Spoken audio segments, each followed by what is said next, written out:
Пасля 1905 года царскія ўлады дазволілі ва Ўшачах будоўлю новага касцёла. Будаўніцтва храма было скончана ў 1913 годзе. Але лёс новай святыні аказаўся незайдросным. У 1917 годзе ў Расіі адбыўся бальшавіцкі пераварот. Распачалася грамадзянская вайна. З 1919 па 1926 год тут працаваў беларускі ксёндз Язэп Барадзюля, якога потым чэкісты арыштавалі. У 1932 годзе бальшавікі касцёл зачынілі, а каштоўнасці былі раскрадзеныя. Падчас Другой сусветнай вайны ён быў значна пашкоджаны і ўяўляў сабой вартыя жалю руіны.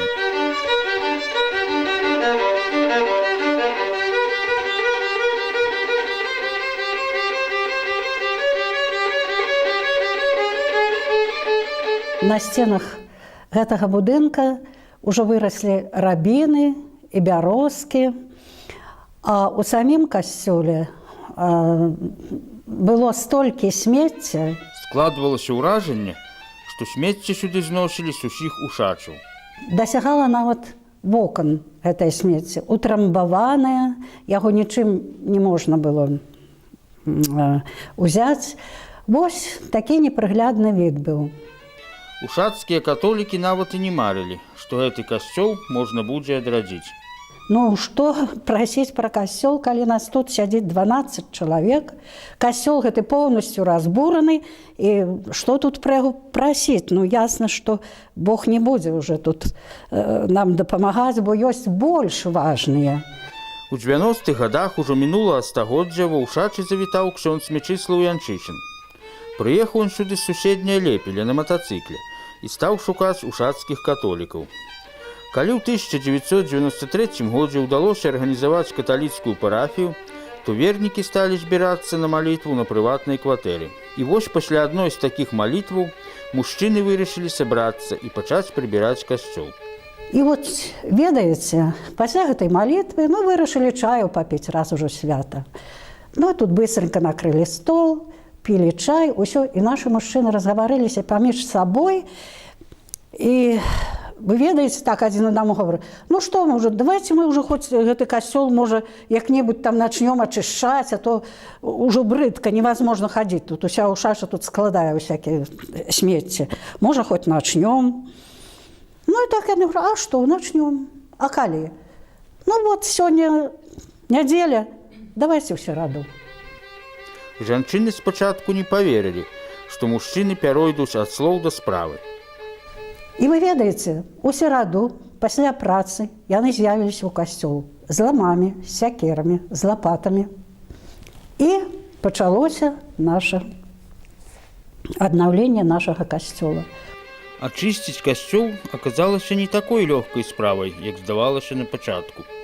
Вот уявіце сабе, колькі разоў трэба было біць гэтым ломам цяжкім, каб проста які кавалачак ад гэтага адваліўся, бо там і кірпіч, і шкло, і там усё на свеце. У першы дзень удалося ачысціць зусім невялікую частку касцёла, але мужчыны змаглі ўжо дабрацца да ўзроўню падлогі. Вы ведаеце, яны стаялі такія змучаныя, такія усе гразныя, і адначасова яны былі такія шчаслівыя. Вось на іх тварах такая усмешка была, такая лагода, такая, можна сказаць, ласка Божая. Гледзячы на мужчын, да працы падключыліся і жанчыны. Ну тут, конечно, наших жанчын святымі нельга назваць. Але гэта былі учынкі, на самай справе, учынкі святасці. Бо, ведаеце, жаночымі рукамі ўсё гэта разбіваць, насіць у вёдрах, альбо на насілках. Гэта ж усё цяжка было. Спачатку католікі працавалі адны, але потым да іх сталі далучацца і іншыя небыякавыя жыхары. Прычым далучаліся са сваёй тэхнікай. Прыязджае чалавек зусім далёкі ад касцёла, ён лічыць сябе праваслаўным, са сваім трактарам і са сваім палівам. Прыязджае, говорит, прыехаў по, как он сказал по-русски, по зову сердца. Так вернікі працавалі больш за месяц. Ну і вось нарэшце усімі гэтымі нашымі агульнымі клопатамі, гэтымі вядзёркамі, гэтымі насілкамі, ламамі, сякерамі і нарэшце такой ужо тэхнікай магутнай, гэтае смецце было з касцёла вывезена. Ксяндзу Мечыславу пра гэта не было вядома. Вернікі вырашылі зрабіць святару своеасаблівы сюрпрыз. Прыязджае наш ксёндз Мечыслаў Янчышын на імшу.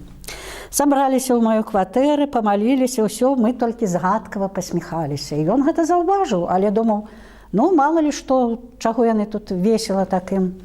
І вось ён закончыў імшу, а мы яму кажам, давайте зайдём у касцёл. Паглядзіце, што там нарабілі. Спачатку святар вырашыў, што разбурылі і тое, што засталося ад будынка храма. І калі ён прыйшоў і убачыў, што касцёл чысты, што проста тут на самай справе нейкі Геракл папрацаваў, ён быў так здзіўлены і так уражаны і сказаў такія словы: «Цяпер я веру, што ў Ушачах будзе касцёл». І вось нарэшце ў сценах касцёла, у якім не было яшчэ даху, адбылася першая святая імша. Першая пасляваенная імша ва Ушацкім касцёле 25 ліпеня. Гэта імша запомнілася ўсяму пасёлку. На яе прыйшлі не толькі католікі, але і вернікі іншых канфесій. Былі нават людзі няверуючыя. На гэтай імшы нават дзіця пахрысцілі. Ну, яны ж маглі павесці яго ў Полацк, маглі ж павесці ў Лепель, маглі ў Віцебск. Кстати, бацькі так і хацелі сделать это дзіцяці. А бабуля сказала, не, сказала, у нас ёсць касцёл, і будзем крысціць у сваім касцёле. Патронам новага касцёла выбралі святого Лаўрэна, тым больш, што гэты святы змешчаны на гербе Ушачаў. Нам так падабаўся Лаўрэн, даже вот просто гучанне яго імені, Лаўрэн. Яно ж нейкае такое, ну, як вам сказаць, і цнатлівае, яно і ганаровае, яно такое мілае. І яшчэ мы як узналі, што гэта быў малады чалавек, які пайшоў за папам.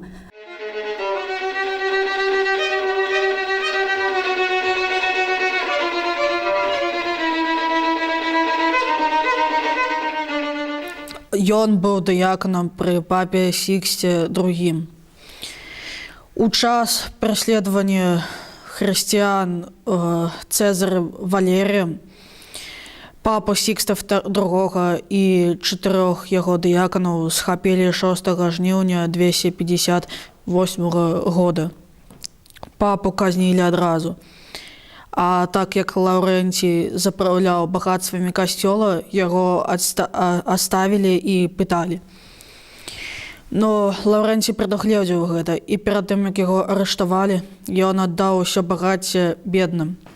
Мы лічым, што святы гэты мучанік, святы Лаўрэн, што ён адзін з галоўных удзельнікаў адбудовы нашага касцёла. Касцёл быў ачышчаны ад смецця, у ім адбылася ўжо першая імша, але да яго адбудовы было яшчэ далёка. І тут дапамог шчаслівы выпадак, хаця вернікі і тут бачаць дапамогу святого Лаўрэна. На адкрыцці касцёла ў Уле хор сушачаў сваім спевам так спадабаўся кардыналу Казіміру Свёнтаку, што сродкі для адбудовы Ушацкага касцёла былі выдзеленыя без чаргі. І 24 кастрычніка 2004 года храм у Ушачах быў асвечаны. Так вот, бедны касцёл, скажыце, правда, колькі ж тут вернікаў, і сёння тут вернікаў няшмат, а тады? А вось наш Лаўрэн з беднымі адбудаваў гэты касцёл. Гэта ж толькі цуд, уже такі Божы провід, такі цуд. І мы сёння, і сёння удзячны нашаму святому, удзячны перш за ўсё Пану Богу, што ён палічыў нас дастойнымі гэтага касцёла. Хаця мы не ёсць такімі, але нам як бы ён даў вялікі шанец, вялікі давер. Тое, што гэта ўсё адбудавала. Хочацца плакаць і плакаць ад радасці, што Бог ёсць і што ён ёсць сярод нас. Што ён ёсць не толькі такім вялікім, які там дзесьці ў небе прабывае і штосьці такое эфемернае азначае і робіць, а што ён ёсць канкрэтны, ён ёсць сапраўдны, як у нас гавораць прадпрымальнікі, дзелавы. Так пра Бога, конечно, нельга сказаць, што ён такім словам зямным, але на самай справе гэта так ёсць. Бо калі Бог захоча, то з самага марнага зробіць вялікае, і з самага разрушанага зробіць цэлае.